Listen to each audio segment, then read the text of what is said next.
ఒకసారి శాంతిప్రసాద్ గారు, ఇది ప్రభుత్వానికి సంబంధించి ఒక అంటే వస్తూ ఉంటాయి ప్రభుత్వాలు అన్నాక ఇబ్బందులు ఎదుర్కోవాలి, వాటిని నిరూపించుకోవాలి, ఇవన్నీ జరుగుతూనే ఉంటాయి. అందులో చంద్రబాబు నాయుడు గారు లాంటి సీనియర్ పొలిటీషియన్కి ఇలాంటి ఎన్నో చూసుంటారు. తన పరిపాలనా దక్షతతో వీటన్నిటిని పరిష్కరించి ఉంటారు, అది ఓకే. కాకపోతే ఇక్కడ ఏంటంటే చాలా సెన్సిటివ్ మ్యాటర్ కాబట్టి, బాడీ కూడా లేదు అనే ఒక ఇది ఉంది కాబట్టి దీన్ని సిబిఐకి ఇవ్వాలి అనే ఒక డిమాండ్ అనుకోండి, ఇంకోటి అనుకోండి. దీని మీద మీ ఒపీనియన్ ఏంటి శాంతిప్రసాద్ గారు? ఒకటైతే వాస్తవం ఇంత మటుకు ఈ అంశం మీద ఎఫ్ఐఆర్ అనేది నమోదు కాల. ఈ మ్యాన్ మిస్సింగ్ అనే దాని మీద ఎఫ్ఐఆర్ నమోదు కాల, ఇంత మటుకు రిపోర్ట్ చేయాల. కేవలం హైకోర్టులో హేబియస్ కార్పస్ మాత్రం పెండింగ్ ఉంది. తర్వాత రాష్ట్ర ప్రభుత్వం ఒక విచారణ అధికారితో విచారణకు ఆదేశించింది.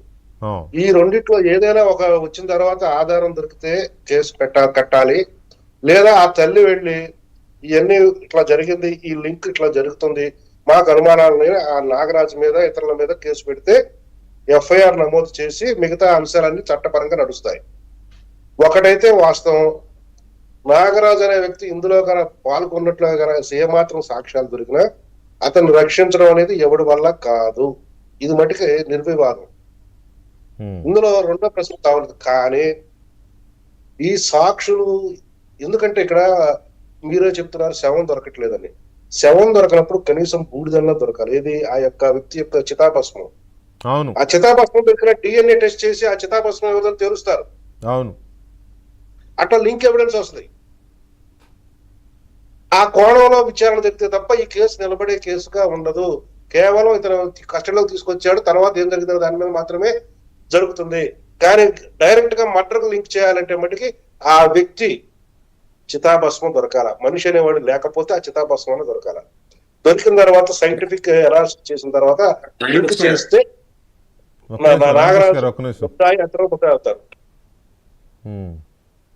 అంటే శాంతిప్రసాద్ గారు, నేను అనొచ్చో అనకూడదో, విజయవాడ పోలీసులకి లేదా ఏపీ పోలీసులకి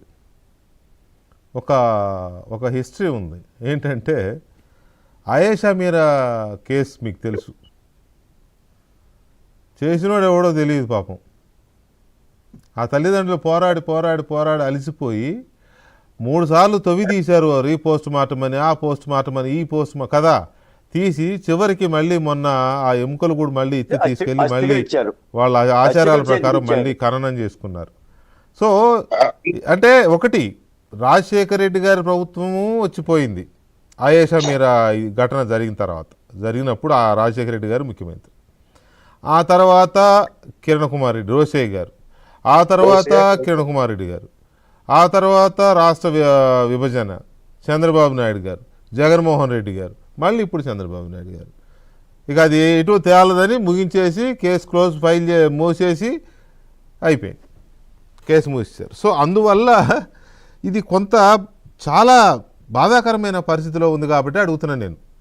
అందుకనే మీకు చెప్తానండి, ఎందుకంటే లింక్ చేయాలి అంటే డైరెక్ట్ ఎవిడెన్స్ కనపడాలి. ఏది అతను కస్టడీలో పెట్టినట్టుగా కనపడాలి. అది ఒక్కసారి దొరికిందంటే ఎక్స్ప్లెనేషన్ ఇచ్చుకోవాల్సిన బాధ్యత నాగరాజుదే. అసలు ఇప్పటి వరకు విజయవాడ కమిషనరేట్ దీని మీద ఎందుకు స్టేట్మెంట్ ఇవ్వలేదు? అదొకటి. రెండో ప్రశ్న వస్తుంది. మూడోది ఏంటంటే ఆ చితాభస్మం దొరికితే డైరెక్ట్ గా లింక్ చేసేయచ్చు హత్యతో ఇతనికి కనెక్షన్ ఉన్నట్టుగా. ఏది స్టేషన్ లోకి వచ్చినట్టుగా ఉండి చితాభస్మం దొరికి చితాభస్మం డిఎన్ఏ టెస్ట్ లో క్వాలిఫై అయితే ఖచ్చితంగా ఇతని మీద 302 ఉంటుంది. లేకపోతే ఏంటనేదే పరిస్థితి. ఈ యొక్క లింకింగ్ ఎవిడెన్స్ మన పోలీసులు సాధించగలరా అనేది కూడా ఇంకో ప్రశ్న. రైట్ రామకృష్ణ గారు, ఇక్కడ